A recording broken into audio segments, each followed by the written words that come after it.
Olá, bom dia, seja bem-vindo a mais uma edição do Notícias de Jacareí. Aqui você fica bem informado sobre os principais fatos e acontecimentos da nossa cidade. A gente começa trazendo a você os números do coronavírus em Jacareí. Até a última atualização, feita na tarde de ontem, temos 3.097 casos confirmados de Covid-19. Ainda aguardam o resultado dos exames 1.584 pessoas.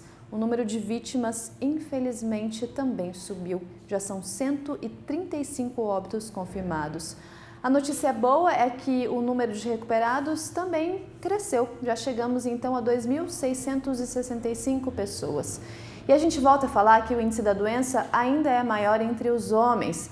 São 1.611 homens e 1.486 mulheres. A faixa etária mais atingida é de pessoas entre 30 e 45 anos, com 1.177 confirmações. Sobre o tratamento, estão hospitalizadas 23 pessoas e outras 274 estão em tratamento domiciliar, ou seja, se cuidando em casa. Esses são os números de hoje de manhã, lembrando que as atualizações são feitas de segunda a sexta-feira por volta das 4 horas da tarde e para você acompanhar basta acessar o site da Prefeitura. Um dado importante para ressaltar é que a Covid-19 se tornou a maior causa de mortes da história do Brasil dentro de um mesmo ano. O levantamento analisou dados oficiais do Ministério da Saúde desde 1979. Em 6 meses, a Covid matou mais de 130 mil pessoas no país. A pesquisa também mostra que o novo coronavírus é um problema mais grave que as chamadas causas externas, que não estão relacionadas à saúde, como, por exemplo, assassinatos. Então é preciso ainda tomar muito cuidado. O governo do estado anunciou ontem o início do cadastramento de profissionais da cultura para o pagamento da renda básica emergencial prevista na lei federal conhecida como Lei Aldir Blanc, assim como o cadastramento de espaços e instituições culturais que poderão receber o subsídio a ser pago pelas prefeituras. Caso haja sobra na renda básica, os recursos serão realocados para os 25 editais do PROAC Expresso Lab, que também foram anunciados e estarão abertos para as inscrições a partir de hoje por meio do site que você vê aí na sua tela, proacexpressolab.aldiblanc.org.br. Já o cadastro para a renda básica deve ser feito online por meio do endereço eletrônico www.dadosculturais.sp.gov.br. Nesse mesmo site é possível fazer o cadastramento para o subsídio a espaços e instituições. O governo do estado vai compartilhar esse cadastro com as prefeituras. O racismo ainda é um problema latente em todo o mundo e, infelizmente, ainda está presente nas estruturas da sociedade. O racismo estrutural é o racismo em forma de uma estrutura social, tá ligado? É o racismo se infiltrando durante o desenvolvimento da sociedade. Né? É o racismo como estruturas no mercado de trabalho, estruturas na escola, estruturas no afeto, estruturas na violência, na segurança, na saúde. Você conviver com racismo estrutural é uma coisa muito complicada, porque você tem que ter, assim, na sua cabeça quem você é de verdade. A nossa juventude, a juventude negra, a juventude indígena, a juventude não branca, no geral, ela sofre com racismo nas suas relações amorosas, na relação sexual, até nas relações de amizade, entendeu? Ele, pra mim, é o pior de todos, porque é o que não permite o nosso povo se desenvolver. É onde está o limite, tipo, daqui você não passa, e ele é implícito. Esses relatos reforçam que mesmo após mais de 130 anos do fim da escravidão no Brasil, o racismo estrutural, por vezes implícito, está enraizado em nossa sociedade. E os números comprovam. Segundo o levantamento do Instituto Brasileiro de Geografia e Estatística, em 2018, brancos ganharam 43,5% a mais que os negros no Brasil. Para se ter uma ideia, o rendimento mensal da população branca foi em média R$ 2.897, enquanto da população negra foi de R$ 1.636. E uma pesquisa intitulada A Distância que nos une, um retrato das desigualdades brasileiras, da organização não governamental Oxfam, que tem como base combater a pobreza e desigualdade social, mostra que a expectativa é que apenas em 2089, ou seja, daqui pelo menos 70 anos, negros e brancos terão uma renda equivalente no Brasil. E não para por aí. Dados comprovam que a estrutura racista está presente em todas as esferas. Só 10% dos livros publicados no Brasil entre 1965 e 2014 foram de autores negros, de acordo com um estudo realizado pela Universidade de Brasília.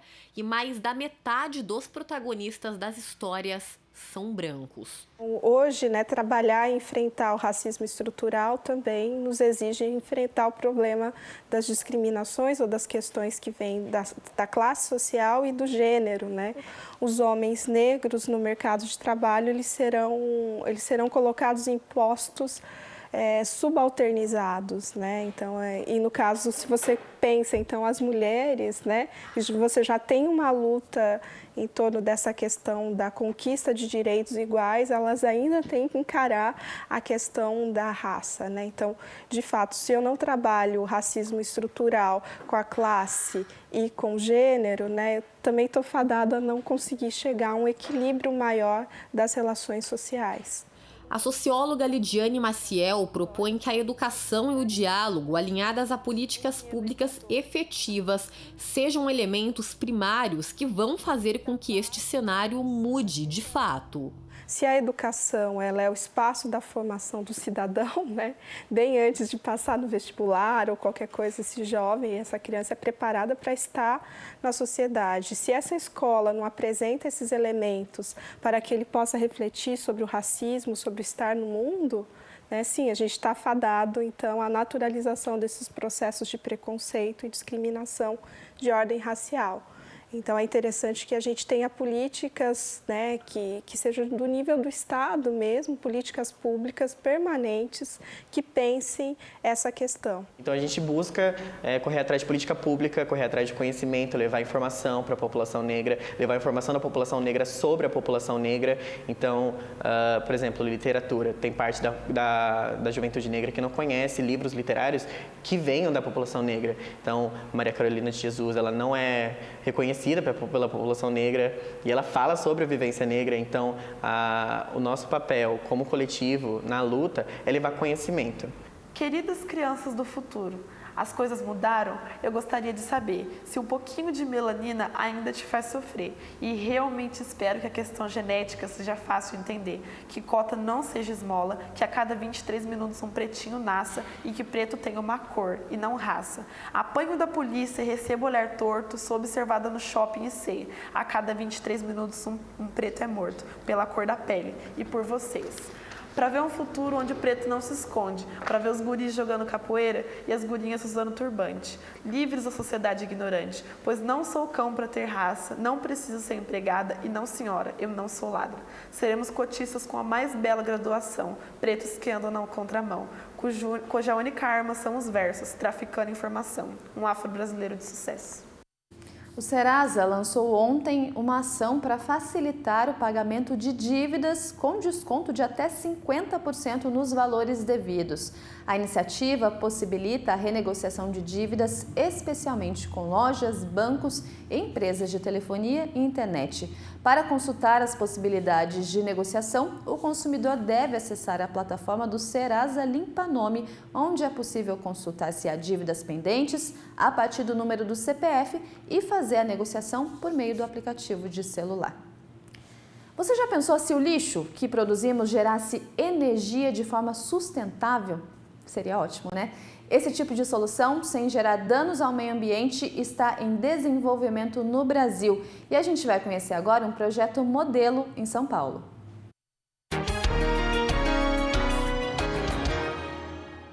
O Brasil gasta 1 bilhão e 600 milhões de reais por ano tratando pessoas que tiverem exposição inadequada com o lixo. Muitas dessas pessoas são catadores de rua que não usam equipamentos de proteção, E agora, com a crise do coronavírus, essa situação tem se intensificado mais ainda. É uma questão sanitária que precisa ter um tratamento adequado, né? E nós sabemos que quando as cidades elas desenvolvem usinas que a gente chama de waste to energy, são usinas de tratamento térmico por combustão, elas eliminam 99% dos resíduos. Das cinzas que saem, de 10% a 14% são materiais ferrosos e não ferrosos, que são recicláveis, reaproveitados. Depois das cinzas, em volume, 9% dá para reaproveitar na construção civil e para fazer estradas e aterros. E aí somente 1% vai para um aterro sanitário.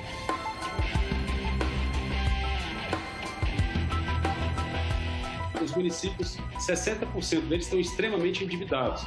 Então, nós precisamos de uma estrutura tarifária para que a população pague pelo que ela está produzindo, né? E a população, obviamente, está disposta a pagar, porque ela está gerando esse resíduo, ela precisa pagar pelo seu tratamento. Isso é uma questão óbvia, né, que a gente tem que mostrar para a população que isso não pode ser tirado dos recursos da saúde e educação, e acontece muito. Hoje, municípios pagam, às vezes, destinam 30%, 40%, chegando a 50% do custo de tratamento de resíduos é tirado dessas atividades. Agora, Yuri, no caso dessa geração de energia a partir dos resíduos, ela não produz gases do efeito estufa? O que é feito para minimizar esse tipo de consequência, já que não deixa de ser uma energia térmica, é uma queima de resíduos que é feita, não é isso? Há um tratamento dos gases, a energia limpa, em todo o mundo, são mais de 2.000 plantas dessas de tratamento térmico de resíduos em operação no mundo. Na Europa são 522, ficam no centro das cidades. Agora, se nós olhamos para o processo de queima, ele vai gerar CO2, só que o CO2 é 25 vezes menos nocivo que o metano. Então, o que o quinto relatório do IPCC fala em 2011? Que as usinas waste to energy são a forma mais eficaz, abre aspas, mais eficaz para a mitigação dos gases de efeito estufa proveniente dos resíduos sólidos urbanos. Até a Etiópia já tem usina waste to energy, nós ainda não temos no Brasil. Mas, felizmente, temos 5 projetos em andamento, 4 em São Paulo e 1 no Rio de Janeiro. Esperamos que esses projetos se multipliquem no Brasil inteiro com esse novo marco do saneamento. Depois de conversar com o Yuri, nós fomos até São Paulo por videochamada para conhecer uma experiência que já está em funcionamento lá desde janeiro, a ZEG Ambiental, que promove a produção de energia a partir de resíduos. O André Chernobilski é o criador da ZEG e também é o CEO da empresa. André, explica para a gente como é o processo de produção de energia desenvolvido por vocês aí em São Paulo. É uma tecnologia que a gente entende ser a evolução da rota tecnológica da pirólise, então a gente não queima o resíduo. A rota da pirólise é a que tem o melhor resultado ambiental e o nosso entendimento é que tem o melhor resultado em termos de geração de energia. É a tecnologia que mais consegue recuperar o conteúdo energético do resíduo.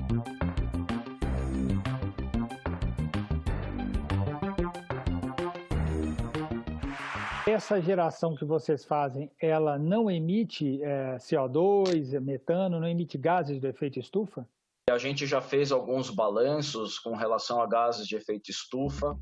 Para cada tonelada de resíduo sólido urbano dos municípios que a gente passar na nossa tecnologia, quase 2 toneladas de gases de efeito estufa são evitados. Esse tipo de usina, ela seria viável, por exemplo, em que áreas do Brasil? A gente fez um estudo sobre os municípios do Brasil e a gente identificou que mais de 95% dos 5.700 municípios do Brasil tem menos de 100 mil habitantes. 100 mil habitantes não dá escala técnica ou econômica para as tecnologias que a gente encontrou no mundo desenvolvido. Por isso que a gente decidiu desenvolver uma tecnologia que tenha uma escala para municípios de até 100 mil habitantes e que seja muito eficiente com custo que caiba no bolso dos municípios do Brasil.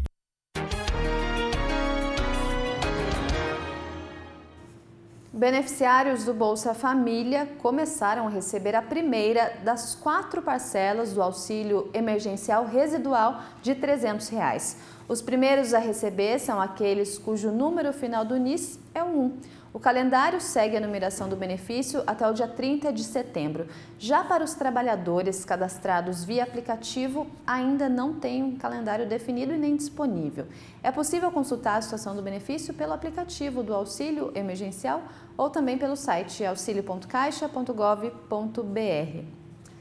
Já faz tempo que para os jovens entrarem no mercado de trabalho é um grande desafio. Com a chegada da pandemia, ficou ainda mais difícil. Só no primeiro semestre deste ano, o desemprego entre jovens atingiu 27%, fazendo do empreendedorismo uma das únicas saídas. A pandemia intensificou o desemprego no Brasil. Carreiras suspensas e vagas suprimidas é uma crescente.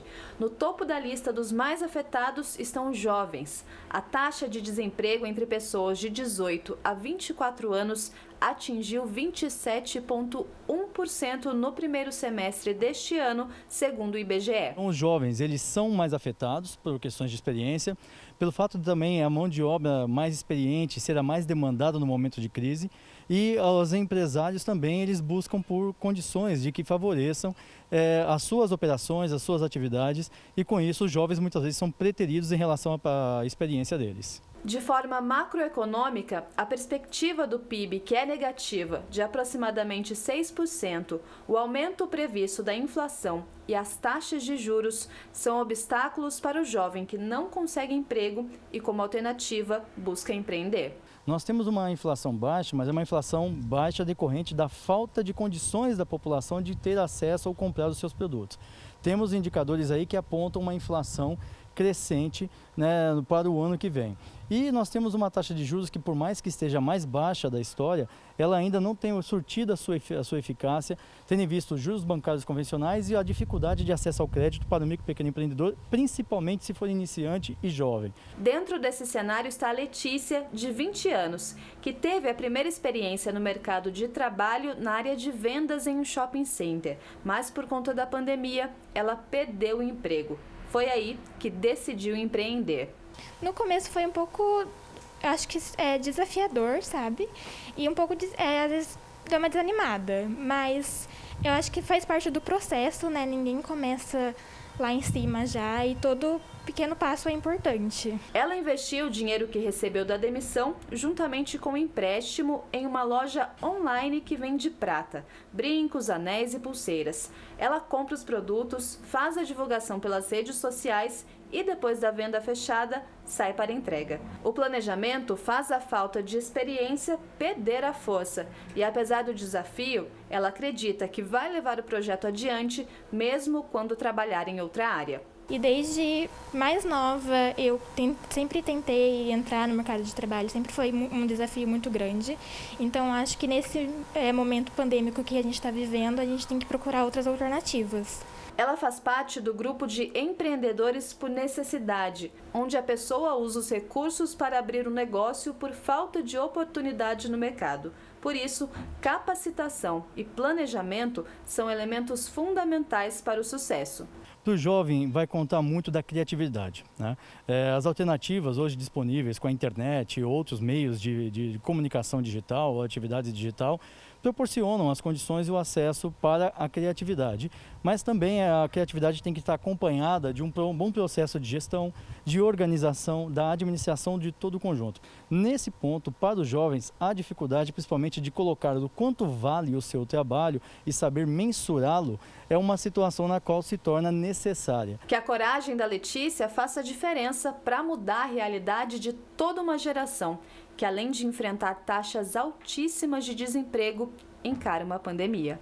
Eu acho que por mais que no começo seja desanimador, tenha todos os desafios, não pode desistir e tem que continuar tentando e um passinho de cada vez, cada compra uma conquista e que tudo vai dar certo, é só ter dedicação, ter um trabalho diferenciado e que o mercado está aí para todos, né? Parabéns para a Letícia, que assim como tantos jovens têm buscado uma alternativa para conseguir uma oportunidade de sair dessa crise tão grave que o nosso país tem sido atingido durante esse ano aí de 2020 por conta também da pandemia.